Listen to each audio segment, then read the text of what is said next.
اشرف غني د اماراتو نه دا کمیس خپل عوامو ته ورکړ، ویل چې په ما باندې دا ټول انظامات لګېدلي دي، ما تر اوسه پورې د افغانستان نه یو روپۍ بې ځایه نه ده لګولې، نو زه به څنګه د افغانستان پیسې په جیب کې واچوم او یا به یې روبه تښتوم. راځه مینواله چې نور څه ویل دي موږ سره دا ویډیو تر اخره پورې ګورئ چې تاسو ته پوره معلومات در ورسېږي. د دې معلومات نه مخکې زه تاسو ته دا یادګینه وکړم، تاسو کو چینل زمونږ په دې سوپر کلیک چینل کې نوي وئ، چینل هم نوي سبسکرایب کړئ، مهرباني وکړئ تاسو زمونږ دا سوپر کلیک چینل د سره سبسکرایب کړئ، خوا کې سره د ټلې نشان ووهئ چې هر یوه نوې معلوماتي ویډیو تاسو ته په اسانۍ باندې در ورسېږي.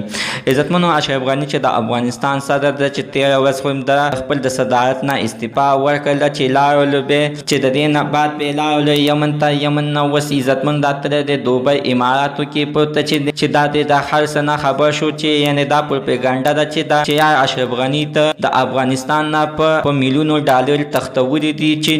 نور ځای ورسره نو او نیمې پیسې یې پرېښودې، خو چې ده ته کله دا خبرې اورېدلې نو ډېره سخت خبره ځکه چې د دې نه مخکې هم ډېره سخت خفه چې وزارت پای ورکړه دا کې پسې خفه چې انظامات د دې ملک په اخر څه حل به کړي، چې کله هم دا خبرې او دا ویډیوګانې هم واورېدل چې یعنې اشرف غني د ملک نه په